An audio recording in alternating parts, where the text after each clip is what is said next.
Welcome to the Free Court Show with your host, Jason Hartman. No, Jason's not a lawyer. He's just a regular businessman, a regular consumer. The legal system is broken and most people cannot access it. Jason and his powerful guests are here to help level the playing field so that you, the consumer, can better understand your rights, have options and recourse, and listen to the experts explore new products and services so that you can be an empowered citizen in the system. And now, here's your host, Jason Hartman.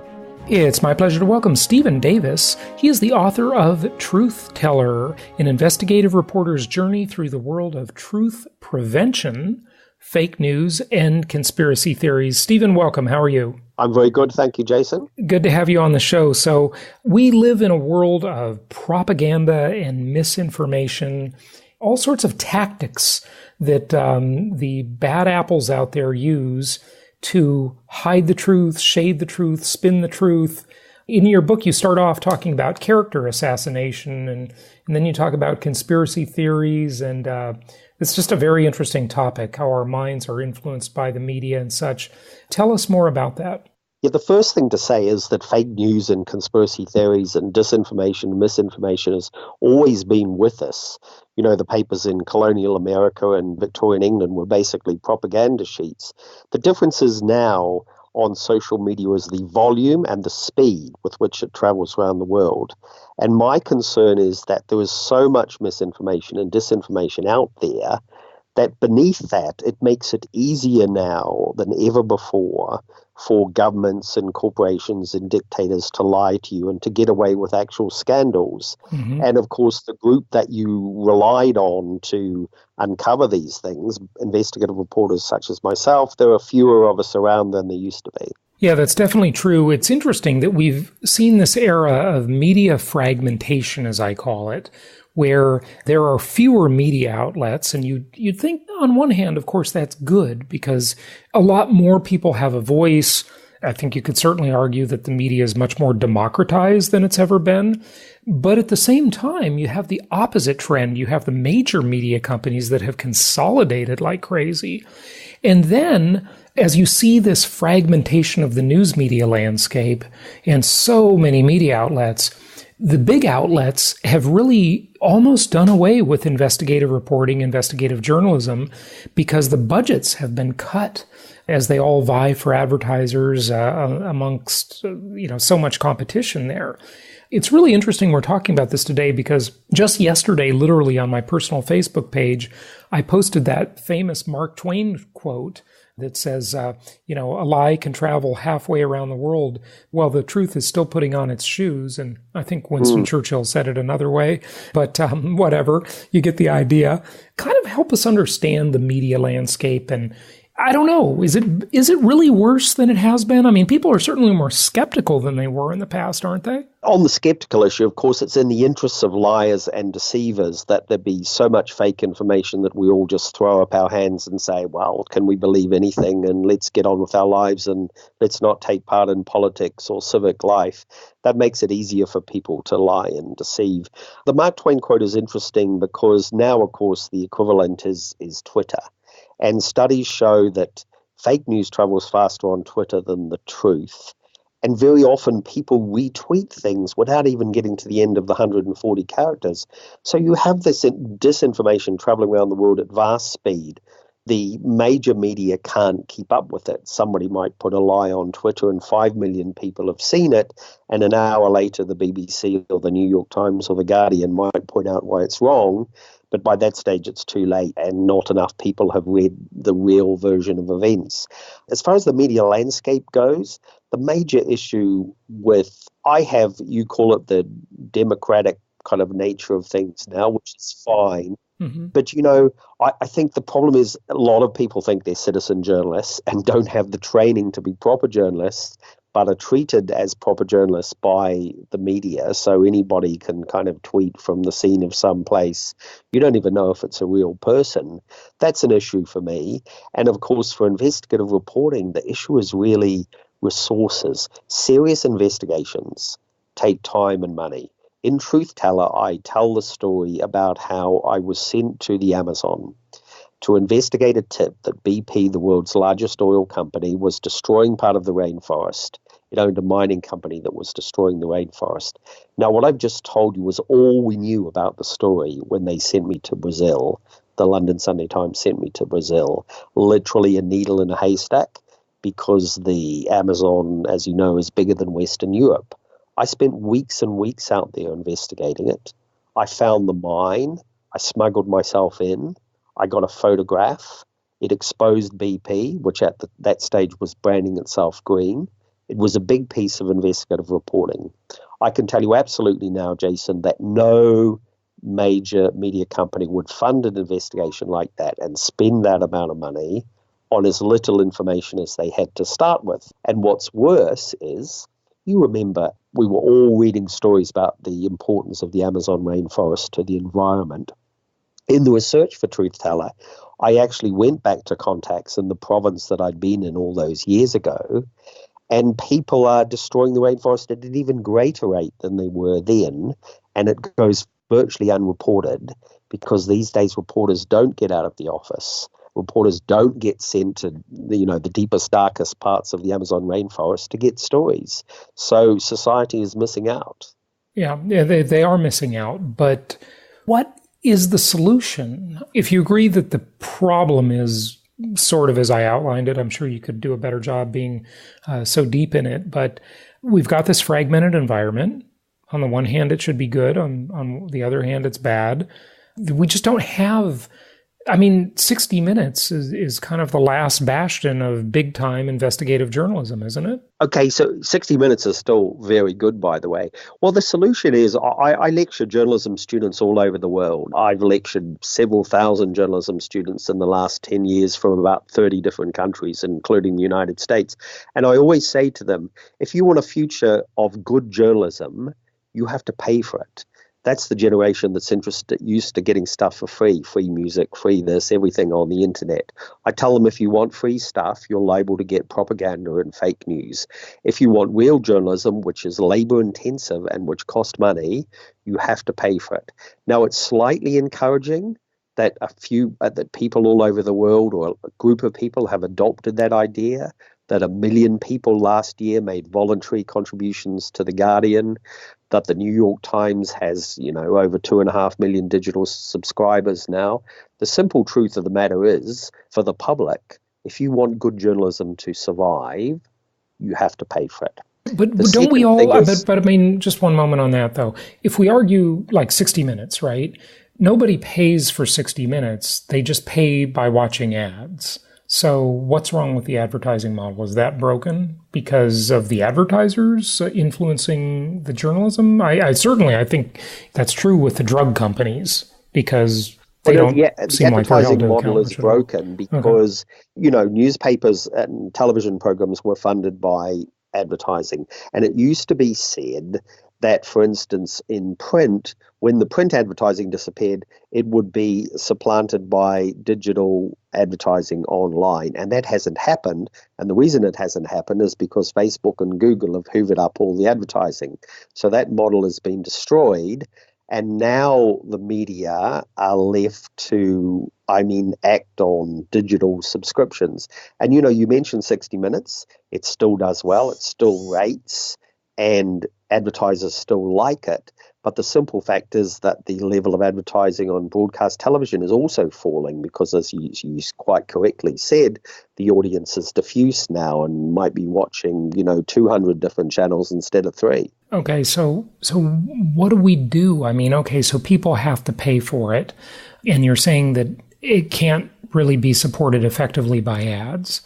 Okay, so people pay $10 a month to subscribe to their favorite news outlet, but, they're just going to get one opinion. All this news has become so biased and so over-editorialized. Where's the, it's not even news anymore. It's just opinion, most of it. Well, I would disagree with that. There is a lot of opinion crept in, and it's actually, of course, you look at a TV channel, for instance, a cable news channel, it's cheaper, much cheaper, to have two blokes on giving their opinions and shouting at each other and call it a TV show than do actual investigative reporting like 60 Minutes does.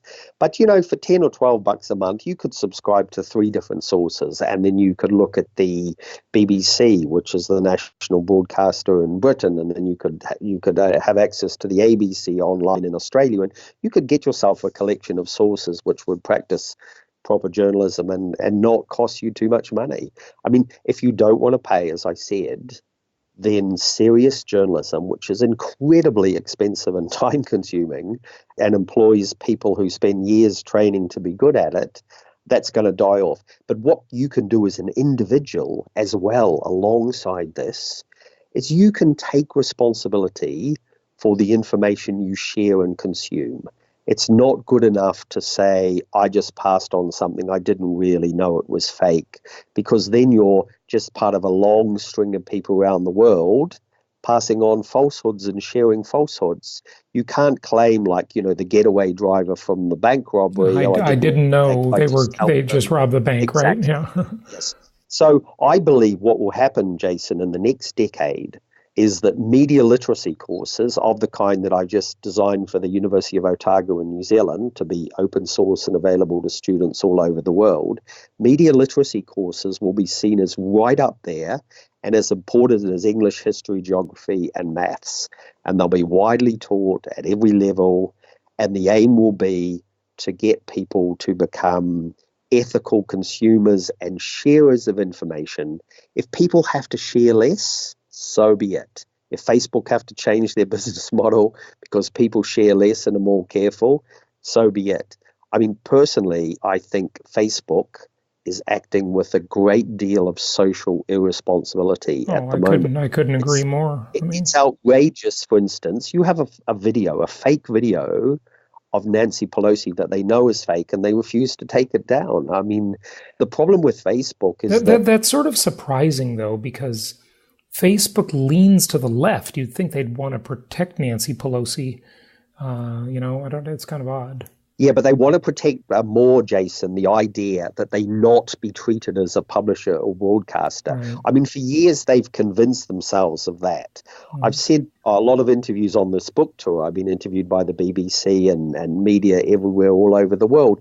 And of course, everything we say on that media, the media platform is responsible for what you say and do, broadcast or publish, because they are a publisher or a broadcaster. Yeah. Now, Facebook, of course, is actually a publisher and a broadcaster. Oh, sure they are, yeah. But has somehow convinced us over the years that it not be treated as a publisher. It's not just this is absolutely ridiculous. Same with Google, same with every blog platform out there. Somehow they get to escape the responsibility that a media outlet has. Let me give you an example, okay? And I'm sure you're going to agree with this. If you write a defamatory, libelous article about someone or something, some company or some person, and you get that somehow published in the New York Times as an op-ed, for example, right? The New York Times will be liable for that. But if you publish it on pretty much any internet site, they're going to say, well, we're just a platform. We're protected by the Communications Decency Act, which nothing could be further from the truth. There's nothing decent about that act at all. And so we can put up our hands and claim that we're just a platform and we don't have any responsibility. That is ridiculous. The law has got to change. And you know what? Thank God that the European Union is starting to change this. And I think ultimately, it will change in the U.S. You know when it changes is when the politicians get affected by it. That's when it changes. They don't care about us, but they care. Facebook was always, Facebook has always fallen back on the idea that it's kind of extraterritorial. Whenever somebody's tried to regulate it, it says, well, we're not really in your country. We're kind of the world. Yeah, right. But you're quite right. I mean, a profound change needs to happen, and it needs to be that Facebook is responsible for everything it publishes and everything it broadcasts. But it's not just Facebook. I just use Facebook as the last example. Sure. Of course, it's Google and others. Got it. I think we got that point, and you and I agree completely. Let's take the other side of it, though. What about them shutting down the people they don't like? Alex Jones comes to mind. Not that I agree with or want to defend Alex Jones, but why is it that some non-governmental entity that you have no recourse against can just destroy you. Twitter, PayPal, even the payment platforms do the same sort of discrimination. They cut off WikiLeaks. You build a whole life on their platform, and then they can just take it away. And they don't have to explain it. They don't have to answer to anybody. That would be fine in a world where there's a whole lot of choice, where there's a whole bunch of platforms out there, where, oh, look, if you don't want to do business with me, fine. The company down the street will do business with me, and it'll be a free marketplace. But it's not that way. These companies are bigger than most countries. I mean, it's absolutely the scale that they've been able to benefit from on a platform that they use and did not build or pay for called the internet. They didn't build that, like to go back to Obama's saying, you didn't build that, right? Well, no, I actually agree with him here. Why do they get to be the arbiters of who gets to speak and who doesn't? I think this comes down to the classic and long-standing debate between freedom of speech and speech which tips over into harm. Right. The classic harm principle as outlined by the philosopher John Stuart Mill, which he essentially said, just to sort of remind people, the villains of the age were the corn merchants who were putting up the price of bread for poor people. And he said, basically, you can make a speech saying the corn merchants are villains, the corn merchants can go to jail. You can say all sorts of terrible things about them. What you can't do is get a mob to go and burn down their house and kill them. That tips over from free speech to hate speech. So we're trying to work out a difficult line here. Now, the Alex Jones of this world, I mean, he's an appalling individual who caused tremendous and unnecessary grief for the victims of Sandy Hook. Fair enough, but some of his stuff enlightens us to something maybe we should see. It's not all bad. I was about to say, personally, I think the man is laughable. But look, I think if you try and suppress his speech, you only help him. And I don't think that what he says tips over into hate speech. Where I do think they need to clamp down is the actual hate speech which circulates on the internet, which is actually urging people to commit violence. And we saw the terrible consequences of that in my home country recently, where a disgruntled young man got guns and murdered a lot of people in a mosque in Christchurch. So I agree with you, absolutely. The kind of Alex Joneses of this world. Let me tell you what's interesting about that, though, and I'm sure you'll have an opinion about this one. Why is it that the movies and video games are never criticized? I mean, there's almost zero criticism against them and against the pharmaceutical companies that make these drugs that make people crazy. I mean, it's like you don't even bring it up. There's no discussion about this in the media anymore. There used to be. I remember back in the 70s, they would discuss violence on TV constantly. But now it's like almost, you just go through your Netflix queue, or not your queue, but just surf movies online, IMDb, whatever. And you'll see that almost every movie poster has a gun in it. Every video game is a shooter game. Nobody talks about that. It's amazing. Well, a lot of people used to talk about it, you're right, and it seems to have kind of slightly become less of a story these days. I guess, though, from my point of view, they may be entertainment I like or don't like, but it's clearly entertainment. I might not be entertained by it, somebody is, but there's a world of difference between that and somebody broadcasting as they did a live shooting of actual people being killed. Yeah, well, that's true too. It may not look the same, but one is clearly real life and one is not. Sure. And if it's not real life, like a whole fantasy world or, science fiction or whatever, I guess that's entertained some people and they should be allowed to see it. Mm-hmm. It's just amazing that, they only run to the gun manufacturers. That's all they talk about. And they never talk about any of these other issues that influence this kind of terrible, tragic behavior, which is crazy. Okay, so since we did get a little conspiratorial, you've got a chapter ahead about conspiracy theories. It's aptly titled, I think it says, "My conspiracy theories are better than your conspiracy theories." Tell us about that. Yeah, in Truthteller, I outline various tools which governments and corporations use to deceive you, actually quite sophisticated tools which they're quite good at. Mm-hmm. And one particular one is the creation of conspiracy theories to hide an actual conspiracy theory. And in Truthteller, I give an example when a former Russian intelligence officer called Skripal was poisoned in the United Kingdom, and the finger was pointed at the Russians. It seems pretty clear they were the only people with the motive to do it, and in fact, two of their officers happened to be in the same town at the time of the poisoning and were caught on CCTV camera. But within 10 days of that story, I was tracking around the world. 4 other conspiracy theories had been generated and circulated about what happened. So now if you look back at it, if I ask my students to go and investigate it, and they'd come back and say, well, Mr. Davis, there's 5 different theories on this. How do we know what to believe? So what a very effective way of obscuring the truth. Simply create a conspiracy theory and float it online. Mm-hmm, yeah.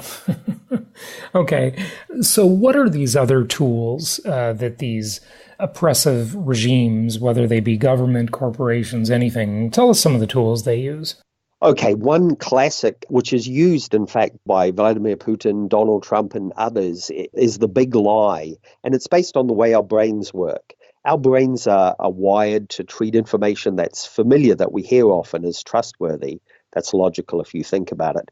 So you tell a big lie, and initially a lot of people might not believe you, but you repeat it again and again, month after month, year after year, and eventually a lot of people will start to believe it because isn't that like what wrong. Joseph Goebbels said or something like, Yeah, absolutely. Yeah, no, right. It's a theory that goes back quite a way, but it's very effective.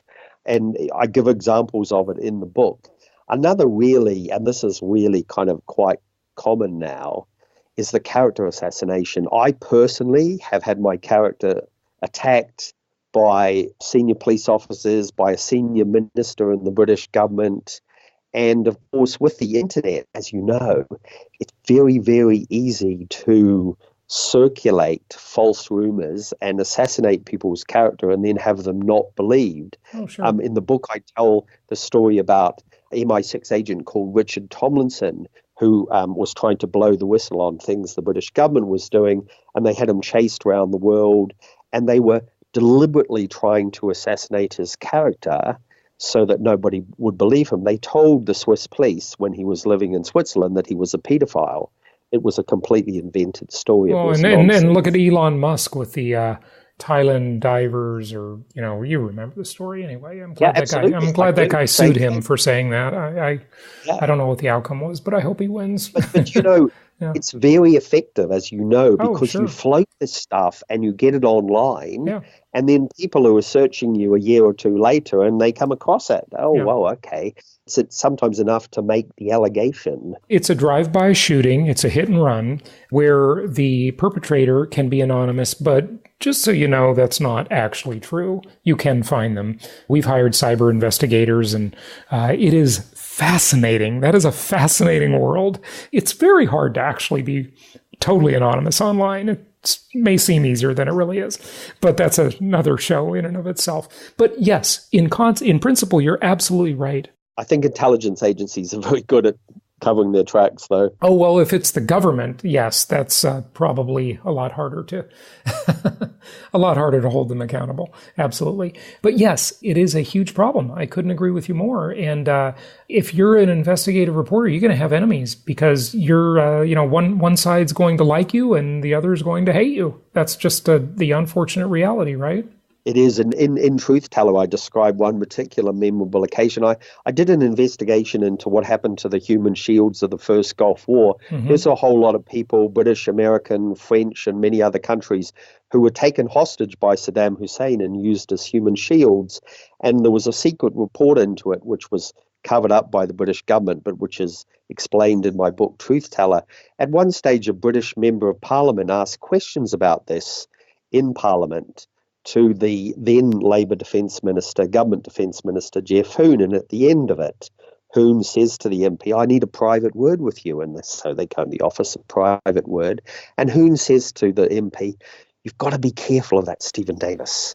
I think he's a bit of a fantasist. Mm-hmm. And when the MP told me this, after I'd finished laughing about it, I thought how ironic that a member of a government that produced a totally fantastical weapons of mass destruction dossier that took Britain into war in Iraq should turn around and make that accusation of me. But it's very typical of things. And of course, they will say it privately. He'd never be caught dead saying this publicly where I could challenge him. It's the kind of private conversation, the whispers, by which they seek to undermine the journalist's integrity and therefore stop them being an effective investigative reporter. Wow. Yeah. It's just amazing how that works. Do you think human perception will change? Do you think humans are becoming skeptical of the fake reviews? I mean, take, for example, the website Yelp. Competitors write negative reviews about their competitors on there. I hope everybody knows that.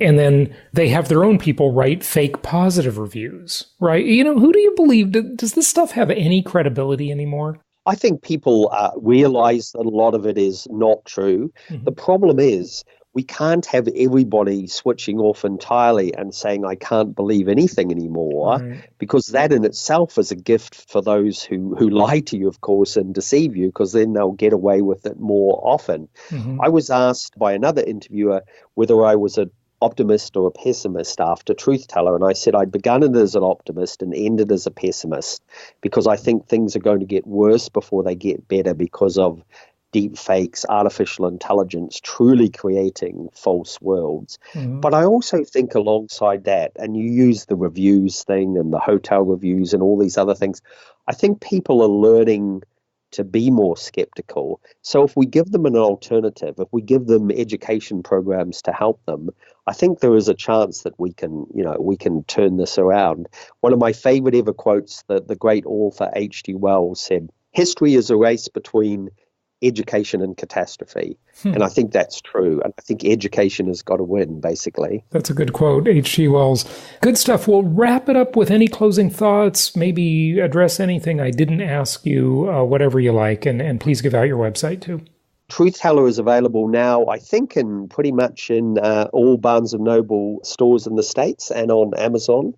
There were two reasons to buy it. One is because I think it's a good book and spent 2 years researching it. But two, I really think people should think seriously and take part in a good public debate about misinformation and disinformation and the sheer volumes of it, which are damaging so many parts of society, politics, medicine, health.